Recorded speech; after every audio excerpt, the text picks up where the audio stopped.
भगवान श्री कृष्ण के परम भक्त श्रीधर स्वामी का नाम शायद सभी टीकाकार जानते होंगे, जिन्होंने भगवान श्री कृष्ण के भागवत के ऊपर टीकाएँ लिखी हैं।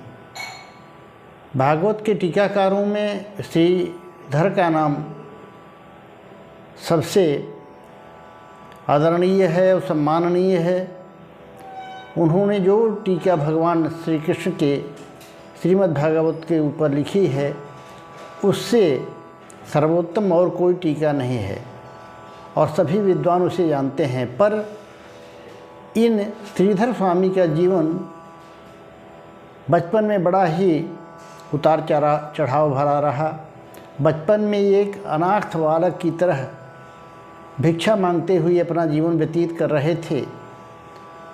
दक्षिण भारत में इनका जन्म हुआ था और उसी नगर में ये भिक्षाटन करते हुए अपना जीवन बिता रहे थे।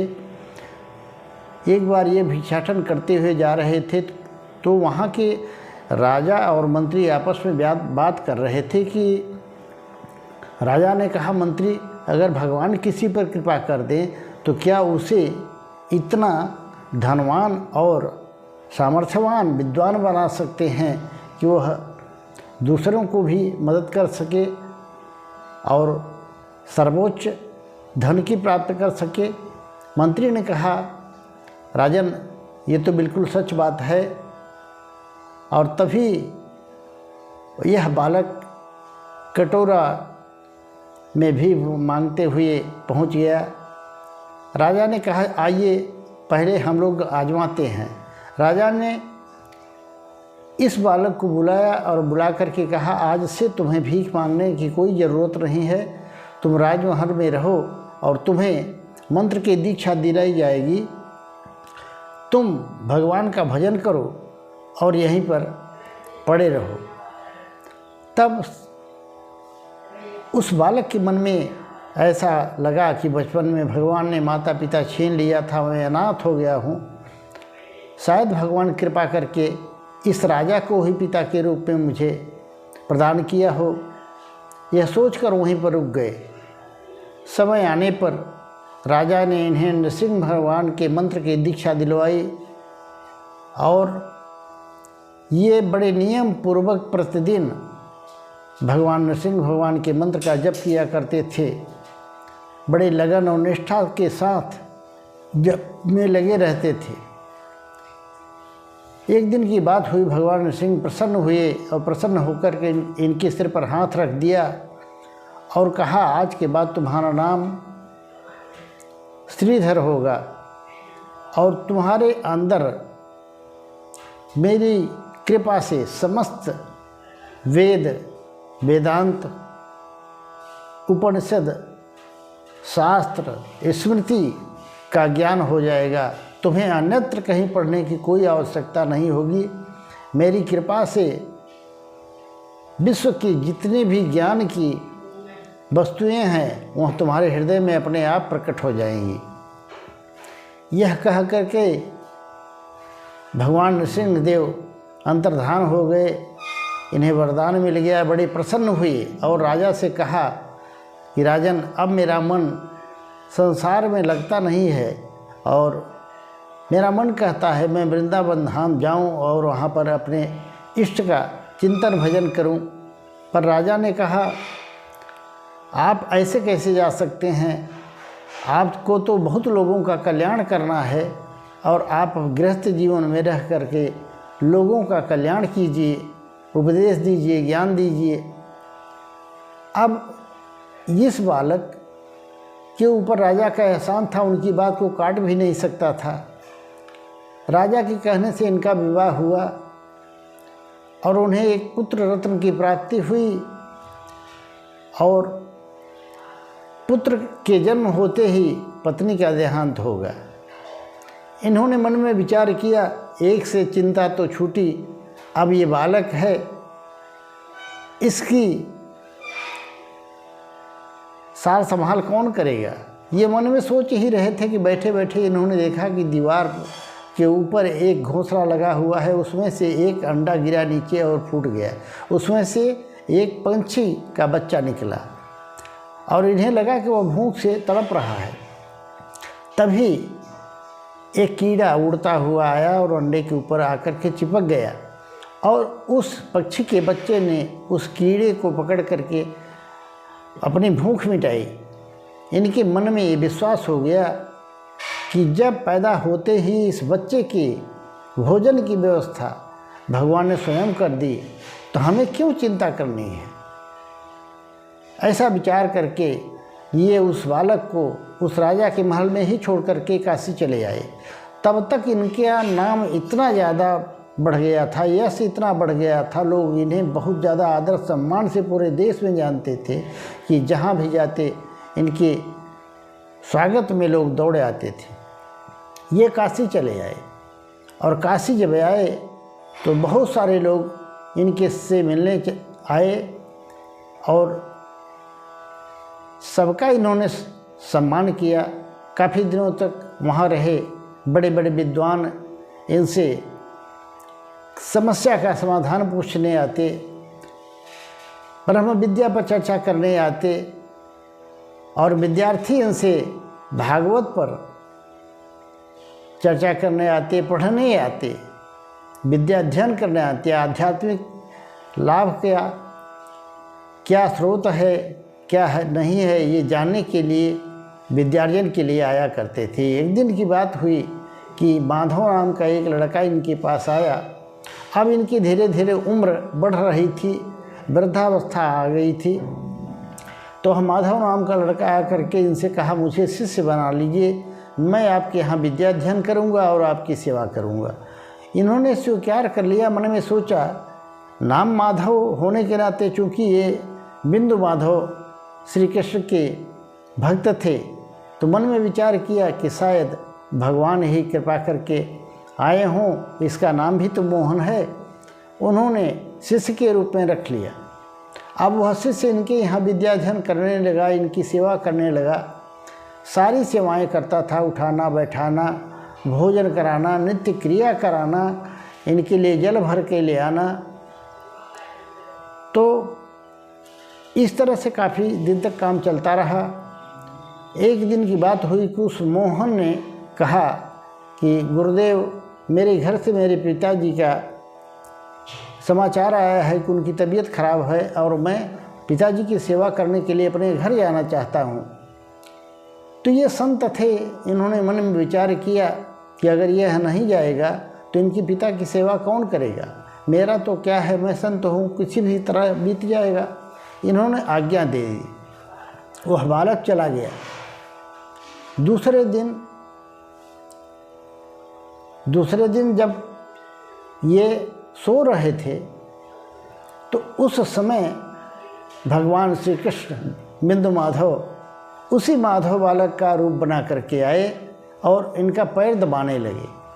और जब इनका पैर दबाने लगे तो इन्होंने कहा, माधव आज तुम मेरा पैर दबा रहे हो तो अचानक बड़ी दिव्य अनुभूति हो रही है, जैसे मेरे शरीर की पूरी पीड़ा समाप्त होती चली जा रही है, क्या बात है। तो माधव ने कहा कि गुरुदेव, यह तो आपकी सब कृपा है, आपकी तपस्या का प्रभाव है। ये नहीं समझ पाए कि ये माधव वह शिष्य है अथवा भगवान श्री कृष्ण, पर ये तो भगवान कृष्ण थे माधव बने हुए। और भगवान अब सुबह उठ करके इनकी रसोई बना देते, घर का झाड़ू पोछा कर देते, इनकी सारी नित्य क्रिया, सेवा, उठाना बैठाना, खिलाना पिलाना, नहलाना धुलाना, सारा कार्य भगवान माधव के रूप में करने लगे। लगभग 40 दिन बीत गया और 40 दिन बीत जाने के बाद एक दिन वह शिष्य माधव अपने घर से आया तो उसने देखा कि स्वामी जी का घर बिल्कुल दमक रहा था, भोजन सुंदर पकवान बने तैयार थे। उसने जाकर के गुरुदेव के पास पूछने का विचार किया। तभी भगवान श्री कृष्ण ने देखा कि अब तो यह शिष्य आ गया है। तो भगवान श्री कृष्ण तुरंत अंतर्धान हो गए और वह माधव जाकर के अपने गुरुजी से कहने लगा, गुरुजी आपने कोई नया शिष्य बनाया है क्या? बहुत बढ़िया सेवा आपकी देख रहा हूँ हो रही है, कुटिया बिल्कुल साफ़ सुथरा है, दमक रही है, बढ़िया भोजन पकवान बने हुए हैं। तब श्रीधर ने कहा, अरे माधव क्यों मजाक करते हो? तुमसे मैंने पूछा था, तुमने ही कह दिया था ना कि मैं नहीं जाऊंगा, मेरे पिता की सेवा करने वाले तो और भी भाई हैं, तो दूसरा कौन करे शिष्य होगा? तुम्ही ने तो किया है सब कुछ। तब माधव ने रहस्योद्घाटन किया कि मैं तो चला गया था गुरुदेव, स्पष्ट आपसे बताऊं, मैं कहाँ रुका था, ये तो कोई अन्य ही था जो मेरे रूप में आपकी सेवा कर रहा था 40 दिनों तक। तब श्रीधर स्वामी के नेत्रों से आंसू बहने लगे। तब शिष्य बोला, गुरुदेव क्या मुझसे कोई भूल हुई, कोई अपराध हुआ, आपकी आंखों से क्यों आंसू बह रहे हैं? तब श्रीधर ने कहा कि 40 दिनों तक भगवान मेरे इष्ट देव मेरी सेवा की, मेरे साथ रहे, मैंने उन्हें हृदय से भी लगाया, पर मैं पहचान न सका, इसलिए मेरी आंखों से आंसू आ रहे हैं। समय बीतता रहा और अब उन्होंने निश्चय किया कि हम वृंदावन जाएंगे।